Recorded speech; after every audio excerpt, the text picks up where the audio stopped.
In the last chapter, in the last video, we read about the factors of production. Here I come with the next topic. Will the land sustain? यानी land कितना work करेगा? Land is a natural resource. Everybody know that land is what? A natural resource, which is necessary to be very careful in its use. यानी natural resources को हम बहुत carefully use करना चाहिए. It is indicated in a scientific report that the modern farming methods have used the natural resources base यानी modern farming methods को natural resources का उसमें कैसे कोप अप करना है, कैसे मिलकर काम करना है, उस पर ध्यान दिया गया है. There are many areas in which green revolution is associated with the loss of soil fertility. यहाँ पे यानी ग्रीन रेवोल्यूशन ने किसके लिए काम किया है? सॉइल फर्टिलिटी को बढ़ाने के लिए. Because of increasing the use of chemical fertiliser, हमने फार्मिंग में केमिकल फर्टिलाइजर्स का यूज़ बढ़ाया है, इसलिए ग्रीन रेवोल्यूशन हेल्प करता है कि सॉइल की फर्टिलिटी को कैसे रोका जाए. The water table below the ground has been reduced by the continuous use of underground water by the tubewell irrigation. Ground water का जो लेवल है वो भी कम हो गया क्योंकि हम लोग ट्यूबवेल वगैरह के इरीगेशन के लिए यूज़ लेते हैं. Environmental resources such as soil fertility and ground water are built up for many years. After destroying it is very difficult to restore them. Everybody know that ये नेचुरल रिसोर्सेज को जब एक बार ख़त्म कर दिया जाए उसको रिस्टोर करना बहुत ज़्यादा डिफिकल्ट है. After destroying it is very necessary to restore them. So it is necessary to take care of the environment of the ensure future development of agriculture. Natural resources को हमें फ्यूचर में कैसे use करना उसको ध्यान में रखते हुए यूज़ करना चाहिए. Next topic is how is land distributed between the farmers of Palampur. Palampur में लैंड का डिस्ट्रीब्यूशन कैसा था? You have come to know that how land is important for farming. Everybody know that land is important for farming. Unfortunately, all people engaged in agriculture activities do not have sufficient land for cultivation. Obviously, जो लोग farming करते हैं सबके पास अपना खुद का land होना है वो ज़रूरी नहीं है. In Palampur there are about 150 families, about 450 families who own no land for cultivation. 150 families है जिनका खुद का कोई लैंड नहीं है. Most of such families are Dalit, और जो 150 फैमिलीज है उसमें से दलित यानी लोअर क्लास के पीपल ज़्यादा हैं. There are 240 families in the village who cultivate small plot of land less than 2 hectare in size. यानी 2 हेक्टेयर से भी कम साइज ऑफ लैंड है. Cultivation of small plots does not bring adequate income to such farmer. अब जैसे छोटे land पे जब वो एग्रीकल्चर वर्क करेंगे तो उनका ज़्यादा इनकम नहीं होती है. इन 1960 गोविंद वॉज अ फार्मर. आपको यहाँ पे एक एग्जाम्पल दिया है. Govind was a farmer who own 2.25 hectare of unirrigated land. यानी उसके पास में एक लैंड था जिसको अनइरीगेट कोई एग्रीकल्चर यूज नहीं होता था. He cultivated the land with the help of the 3 sons. Though they did not live very comfortably, they managed to live and some extra income from the buffaloes. उनके पास में income के ज़्यादा sources नहीं थे तो उसने 3 बेटों की हेल्प से उसने एग्रीकल्चर का वर्क स्टार्ट किया.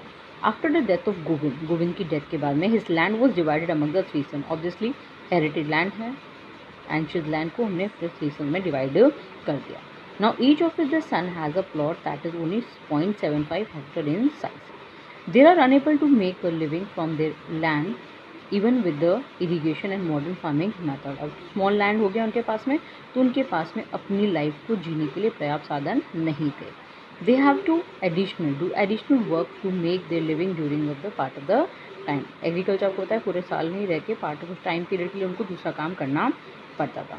There are large number of small plots scattered among the village as you can see in the picture 1.5. ये 1.5 है. आपने देखिए यहाँ पर डिवाइडेशन ऑफ लैंड है. Such plots are cultivated by the small farm. छोटे छोटे लैंड है तो छोटे छोटे फार्मर्स. स्मॉल प्लॉट है तो ऑब्वियसली स्मॉल फार्मर्स वहाँ पे हैं. On the other hand more than half the area of the village is covered by the large plot. यानी बड़े प्लॉट पे भी लोग एग्रीकल्चर वर्क करते हैं. There are 60 families of the medium and the large farmers in the Palampur. 60 families ही हैं जो मीडियम और लार्ज फार्मर्स हैं. Such farmers cultivate more than 2 hectares of land. There are also a few farmers who own land more than the 10 hectares. कुछ ऐसे बड़े land owners भी हैं जिनके पास लैंड कितना है 10 हेक्टर्स ऑफ लैंड. तो द पिक्चर जहाँ पे क्या क्या काम हो रहा है. यहाँ पे खेती बाड़ी कर रहा है, या बीज को स्प्रेड आउट कर रहा है, या पानी फर्टिलाइजर्स वगैरह स्प्रे कर रहा है, या काट रहे हैं, वापस उसको प्लॉजिंग की जा रही है, ट्रैक्टर से उसको क्लीन किया जा रहा है. तो ये एक प्रोसेस बताया हुआ है कि पालमपुर में कैसी कैसी एक्टिविटीज़ होती थी. Now point number 5, who will provide the labour. After the land के बाद में क्या है? The next necessary factor for the production is labor. There is a great deal of the hard work in farming. Farming में बहुत ज़्यादा hard work लगता है. Small farmers cultivate their own field with their families. Small farmers जो अपनी family member की help लेके अपना लैंड को कल्टिवेट करते हैं. They provide the labour themselves required for the farming. On the other hand medium and the large farmers have to hire farm labours to work on their field. जो बड़े farmers है वो तो higher कर लेते हैं, लेकिन जो छोटी फैमिलीज है वो अपनी फैमिली मेम्बर्स की हेल्प से खेती बाड़ी करते हैं. Farm laborers are those persons who come either from the landless families or the families cultivating small plots of land. जो small land owners हैं वो क्या करते हैं, या जिनके पास में खुद का कोई लैंड नहीं है, वो बड़े फार्मर्स के पास में जाके लेबर की तरह काम करते हैं. Farm labours do not have any right over the crops grown on the land. Obviously वो लेबर है तो उनका जो खेती पे जो फसल है उस पर उनका कोई हक नहीं होता है. They are paid wages. Paid wages यानी कुछ इनकम सोर्स पैसे डिसाइड किए जाते हैं कि उनको कैसे इतना पैसा मिलना है for the work done on the land. The wages can be in cash और इन क्रॉप. वेजेस कैश में हो सकती है या कोई क्रॉप में हो सकती है. Sometimes labours are provided meal also. कुछ फार्मर्स अगर हैं उनको खाना भी दिया जाता है. Wages vary from crop to crop. Wages किस पे डिपेंड करता है, crop to crop, from region to region, area to area, from one farm activity to another farm activity. यानी कौन सी एक्टिविटी कौन पर्सन कर रहा है उस पर भी डिपेंड करता है एग्रीकल्चर. लाइक आपने देखा है कंस्ट्रक्शन वर्क में जो लेबर है, लेबर की वर्क अलग होती है और जो मेन कंस्ट्रक्ट करता है उसकी जो लेबर है वेजेस है उस पर अलग होती है. The duration of the employment also varies. Employment का ड्यूरेशन भी वेरी करता है, यानी कितने टाइम पीरियड के इसको हायर किया गया है. The farm laborers might be employed on a daily basis or for a one particular activity like the harvesting or the whole year. यानी एक डेली बेस पे रोजाना उसको बुला के या फिर उसको पूरा पैक के फॉर्म में भी उसको दे दिया जाता है. Dala is a landless farm labour in the Palampur. He works on daily wages who must work look for regularly. एक लड़की एग्जाम्पल दिया हुआ है, ये लैंडलेस लेबर है. The government has set up the minimum wages for the farm labour that is ₹60 per day. Government ने कितना decide किया है कि एक पर्सन को 60 रुपये मिलने चाहिए. But Dala gets only for 35 to 40 rupees because there is a heavy competition for the work among the farm labours in Palampur. Palampur में बहुत बड़ा कॉम्पिटिशन है लेबर को लेके, इसलिए वहाँ के जो लोग हैं उनके साथ एक्सप्लॉयटेशन करके उनको कम पैसा दे देते हैं.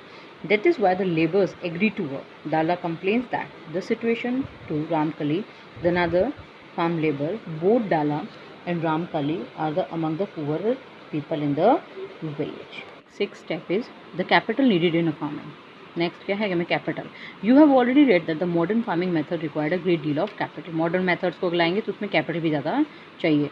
सो the farmers now need more money for the cultivation. Most small farmers have to borrow money to arrange for the capital. Small farmers को क्या करना पड़ता है, बोरो करना पड़ता है, उधार लेना पड़ता है. They borrow from the land owners, large owners and or the village money lenders or the traders who supply various inputs for the cultivation. जो गांव में जो भी लोकल पीपल हैं जो उनको फाइनेंस वगैरह प्रोवाइड करते हैं उनसे पैसा लेते हैं. The role of interest, rate of interest on such loans is very high because ये एक तरह से प्रोटेक्टिव नहीं है. They are put to great distress यानी उनकी बहुत प्रॉब्लम में डाल दिए जाते हैं इस तरह से लोन के. In contrast to the small farmers, the medium and large farmers have their own saving. और जो अगर कंपैरिजन दिया हुआ है यहाँ पे स्मॉल फार्मर्स को मनी लैंड करना पड़ता है और उधार लेना पड़ता है, और बड़े जो हैं उनके पास में तो पैसा होता ही है. They have thus able to arrange for the capital needed. How to these farmers have their own saving. इनके पास में खुद की सेविंग्स होती है, उससे अपना पैसा यूज़ करते हैं. 7th point is sale of the surplus farm product. Surplus यानी जो एक्स्ट्रा, कुछ तो वो यूज़ करते हैं और जो एक्स्ट्रा है उसको क्या करते हैं, प्रोडक्ट को सेल करते हैं. The farmers retain some part of the wheat for the family consumption and surplus wheat is sold out. कुछ अपनी फैमिली के रखते हैं और कुछ सेल कर देते हैं. Small families like Savita and Govind son have their little surplus wheat to sell in the market. जो स्मॉल फार्मर्स हैं उनके पास में थोड़ा होता है बेचने के लिए और जो बड़े हैं उनके पास में ज़्यादा होता है. So the medium and the large farmers supply wheat to the market. In the picture 1.1. The bullock cart can be seen carrying load. हमने पीछे पिक्चर में देखा था कि बुलक कार्ट्स के थ्रू वीट को कंपनी तक पहुंचाया जाता. अब तो हमारे पास में अदर भी व्हीकल्स वगैरह हैं तो हम लोग गाड़ी ट्रक से ट्रैक्टर से पहुंचा सकते हैं. They sing in the market, the traders buy the wheat and sell it further to the shopkeepers in the town. और ये प्रोसेस चलता रहता है. फार्मर्स कहाँ बेचता है? मार्केट में सेल आउट करता है, मार्केट वाले ट्रेडर्स को, ट्रेडर्स से हम लोग अपने घरों तक लेके आते हैं. Tejpal is a large farmer who has a surplus of 350 quintals of wheat from all his land. He has good earnings by selling the surplus wheat at the Raigaj market. What does Tejpal Singh do with this earning? Tejpal Singh इस पैसे से क्या करता है जो पैसे वो गेहूँ बेचकर कमाता है? Tejpal Singh had deposit most of the money in this bank account last year. Later he use this money for lending to the farmers like Savita who were in need of the loan. Loan वगैरह पे दे देता है और कुछ saving bank में save करता है. He also use the saving to arrange the working capital for the farming in the next season. He also planned to buy another tractor to increase his fixed capital. There are other large and medium farmers who sell the surplus farm product. Apart from the earning is saved to arrange for the farming in the next season. वो कुछ next season के लिए भी बचा कर रखता है. Thus they can arrange for the capital for the farming from their own saving. जो बड़े कैपिटल ओनर्स हैं वो तो अपने सेविंग में से अपना पैसा बना लेते हैं. Some farmers might also use the saving to buy cattle, truck और टू सेटअप द शॉप. दुकान लगाने के लिए ट्रक्स वगैरह कुछ भी अपनी फैमिली में रिसोर्सेज को बढ़ाने के लिए. They constitute the capital for the non farm activity. Non farm activity, अब नॉन फार्म एक्टिविटीज़ क्या है? We have also read about the farming is the main production activity in Palampur. Now we shall discuss about the non farm activities. There are only 25% of the people working in the Palampur who are engaged in the activities other than the agriculture. सिर्फ 25% लोग हैं जो other activity में involve. Dairy, the other common activity. There are many families in Palampur in which dairy is a common activity. People feed their buffaloes the grass, the jawar, the baza grown on the rainy season. They sell the milk in the Raigaj, the nearby village.